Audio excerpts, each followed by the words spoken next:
Hello. How are you? We're trying something new today. My name is Susanne Mariga. I am the Chief Accountant and Chief Profit Advisor here at Mariga CPA. And today we're going to talk about a very exciting topic. And specifically, what we're going to talk about is PPP loans and those are the Paycheck Protection loans, specifically if your loan is under 50K. So I'm just going to give everybody a chance to join us. And we're actually, hi, good morning, Rachel. How are you? We are actually multicasting this today. So we're doing something pretty different to be able to make sure we share the information with a lot of different people. So let me know if you guys can't hear me. Let me know if the camera is a little fuzzy because it looks like it might be a little fuzzy on my end. So just let me know if you're able to see me or not.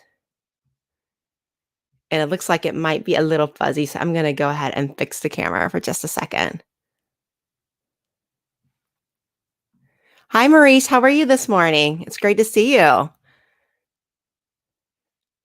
Welcome back. And for you guys that are not joining us in our private Facebook group, if you can make sure that you go ahead and select it is a little bit blurry. Thank you for letting me know. Let me go ahead and fix that. I'm just going to just give me a second to come right back on. So let me fix that for just a second.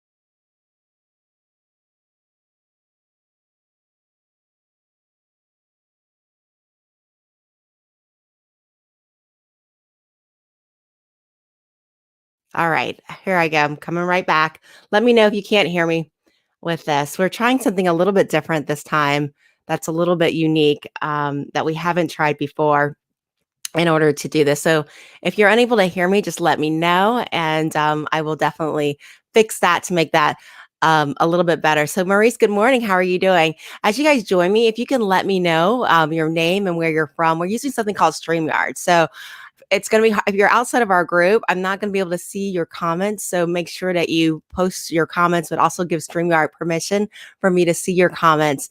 And that way I can make sure I address any questions that you may have.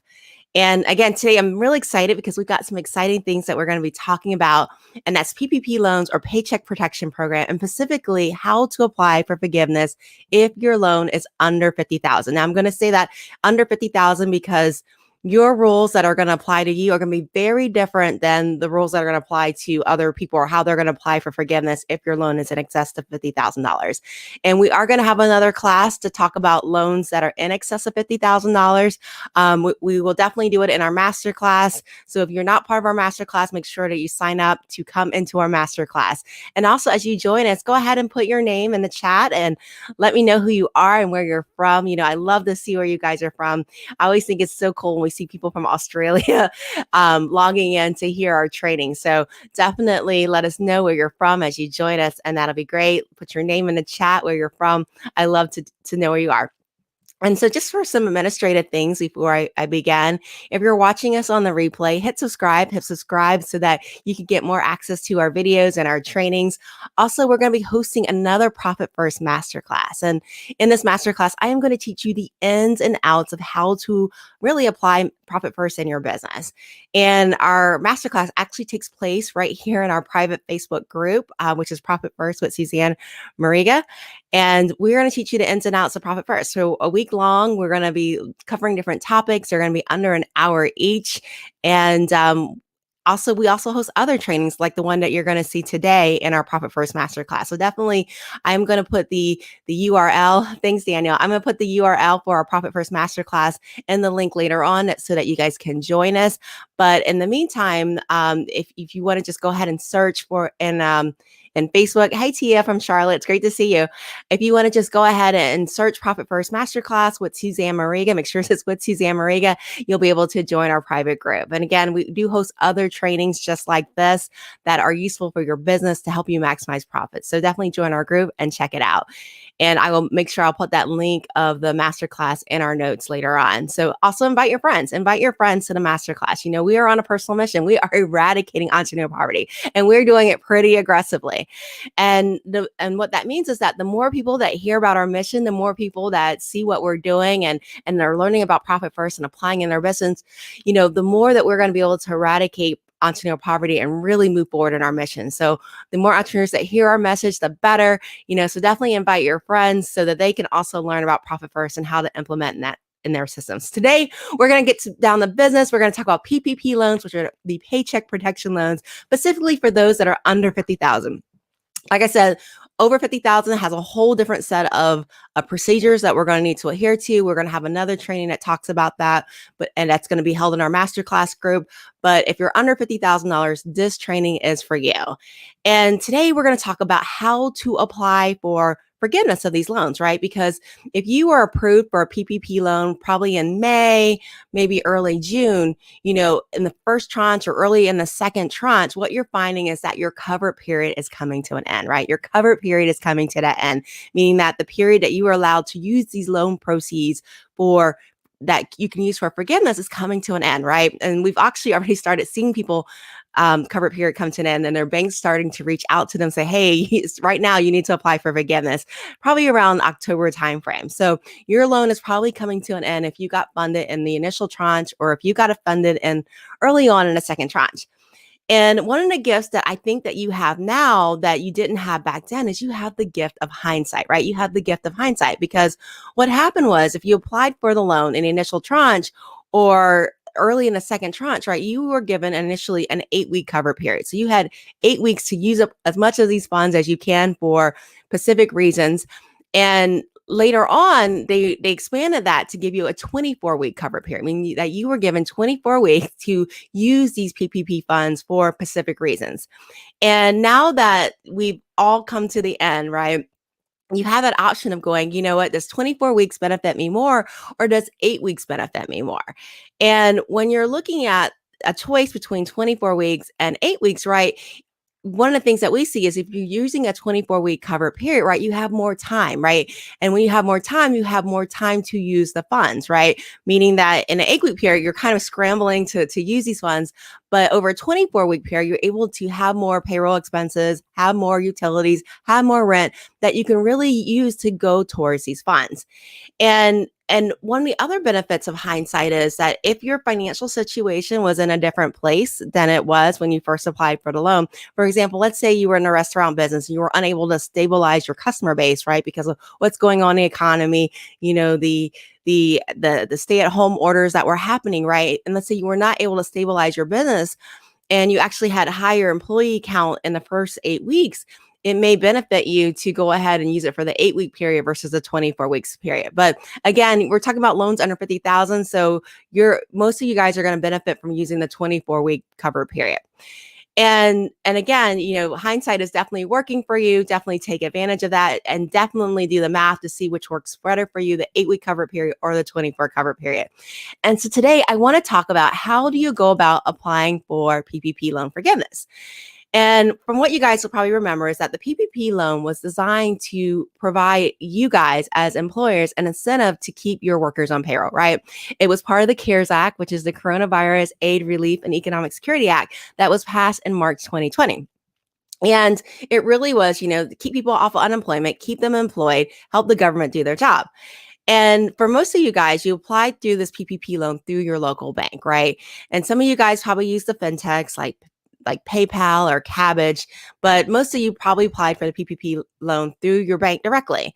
And as a result of applying through your bank directly, or if you use a fintech, whatever financial institution approved your PPP loan, that is the financial institution that you will need to go back to and apply for loan forgiveness. So you're going to need to go back to your lender, whoever gave you the PPP loan, and you're going to use that lender to apply for forgiveness. And the last date to actually apply for a PPP loan has already passed. That was August 8th, 2020, right?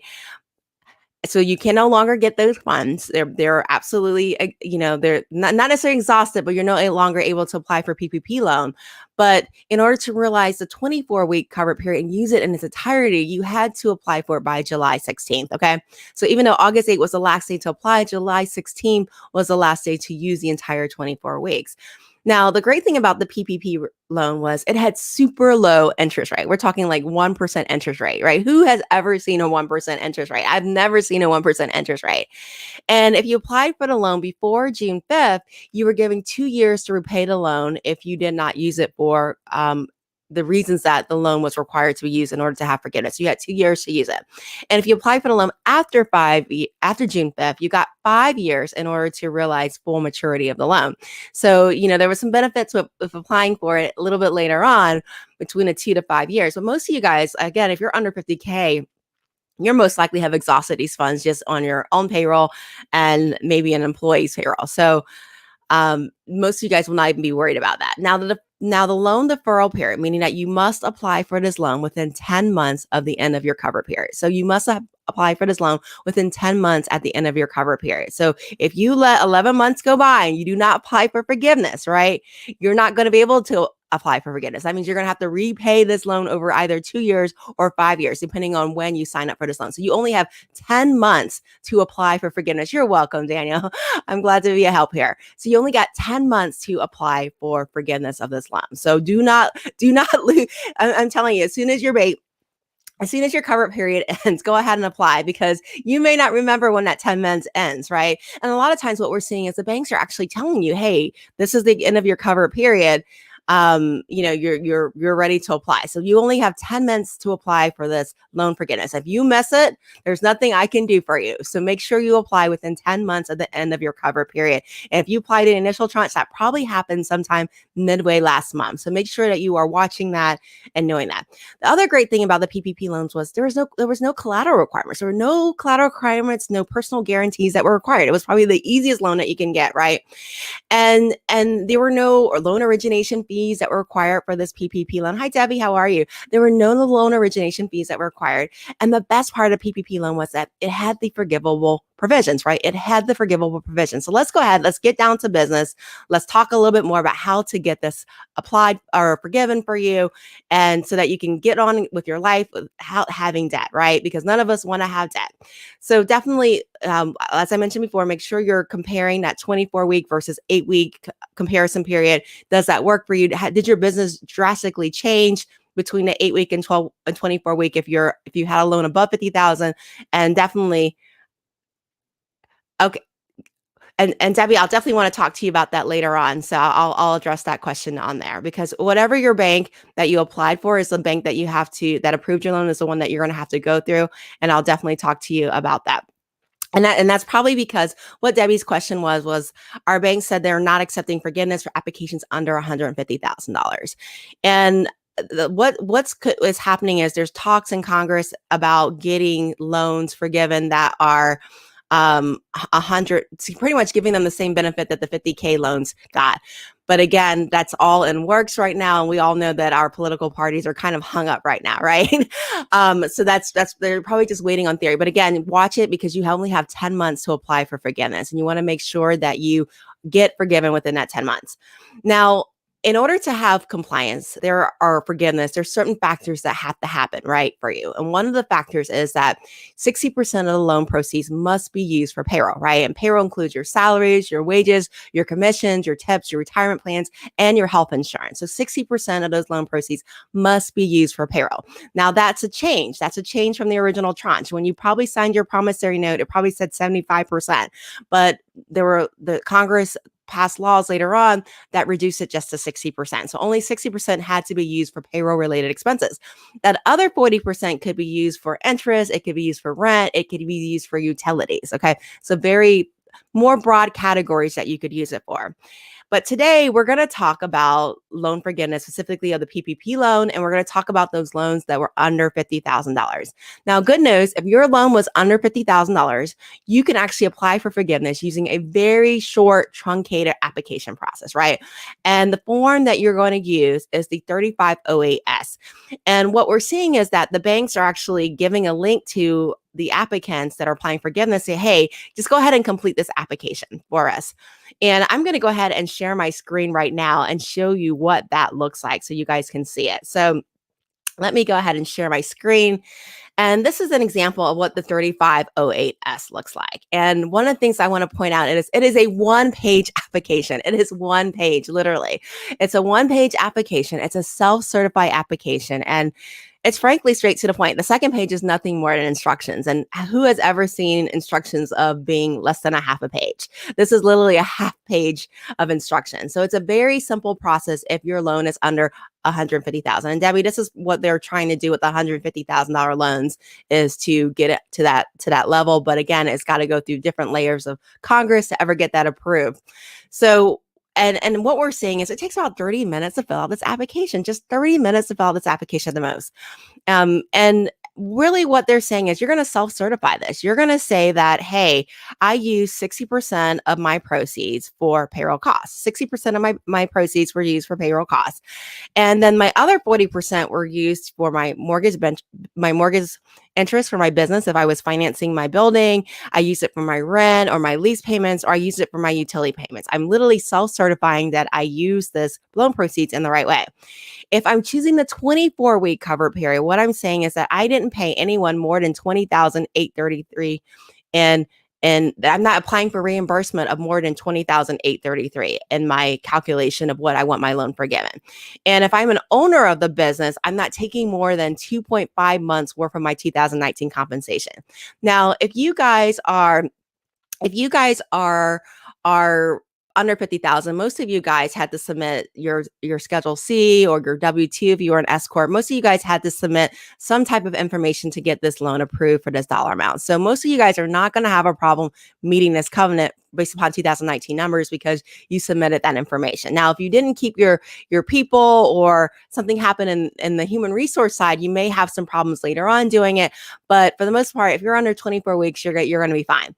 Now, if you choose the 8-week cover period, you're only going to be able to apply for maximum reimbursement per employee of $15,385. So $15,385 is the maximum that you're going to do. And again, you're going to need to certify that, I'm not paying anyone. If I'm an owner, I'm not paying myself more than 8 weeks of compensation that I received in 2019. Because again, they don't want you getting rich off a PPP loan.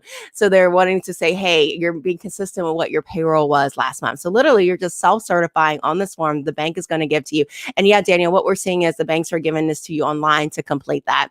And every bank is different, right? So if you're using one of those smaller banks, it may be you may have to download the form and scan it. If you're using one of the bigger banks, they may have an application online because every bank has a different application process. So you want to make sure you work with your bank, or if you went through one of the fintechs like PayPal or Cabbage, you're in compliance with how they are doing things. You're also going to need to certify that you're reporting accurate information, right? And you're also taking on the responsibility. If you're not reporting accurate information, you're subject to criminal or civil fraud charges, right? And we don't want that. We don't want that happening. So make sure your numbers are accurate as you're reporting those. Use your payroll registers, use your 941s. Make sure you're using accurate numbers because we want to make sure that we're accurate on that. Also, you're saying, you know what, I gave this information to my lender that they asked for. So what we're seeing the lenders are asking for is typically your payroll registers. Since March, they're asking for your payroll registers just to have that information for due diligence to make sure that your payroll does equate to what you're getting reimbursed for and that it's within that 60%. Some of them are asking for receipts. But most of them for the under 50K, we've just seen payroll registers. We've seen some requests for 941s and some of the state unemployment returns is what we're seeing there. So definitely make sure that you're complying with your lender.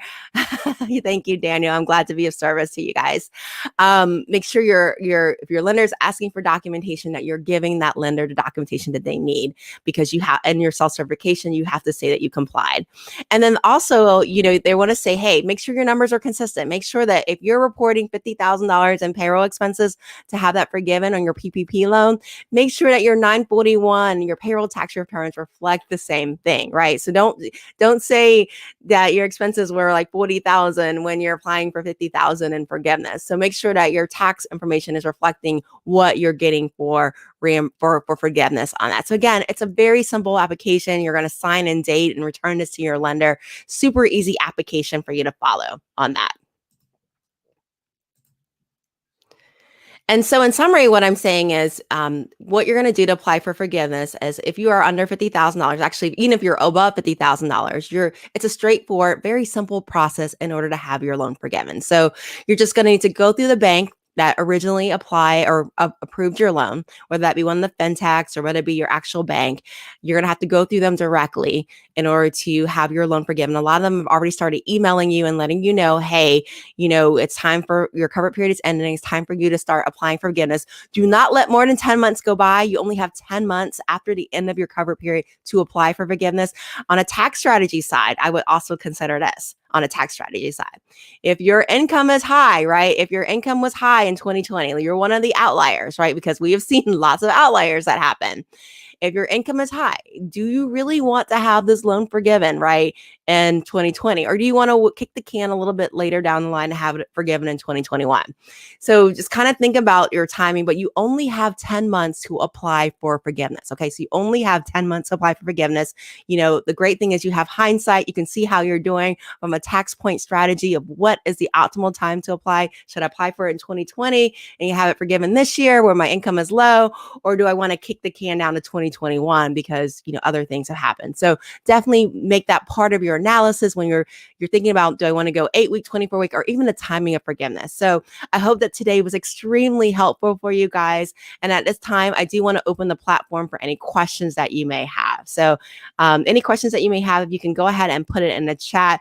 Again, if you're watching us outside of our masterclass group, I cannot see your questions unless you put that into StreamYard. So definitely, if you have any questions, I'll give you a second to post those questions. So have any questions, go ahead and put that in the chat and I will make sure that I answer those questions. And if there are no additional questions, I'm going to invite you to our Profit First Masterclass, right? Where we have more trainings very much like this. We talk strategy, where we're going to teach you the ins and outs of Profit First, where we just have good conversations and camaraderie sometimes. So go ahead and definitely join our Profit First Masterclass. I will put the link in our chat so that you guys can see that and be able to join that. Also, feel free to just do a search on us. If you go on to Facebook groups, and you're going to look for Profit First Masterclass with Susanne Mariga. Make sure it says with Susanne Mariga because there may be other masterclasses or groups out there. That way you can be part of our training and receive our trainings. So Profit First Masterclass with Susanne Mariga, and we're going to teach you the ins and outs of how to apply Profit First in your business, as well as other trainings. So I look forward to seeing you guys in our Profit First Masterclass. And until next time, may the profits be with you.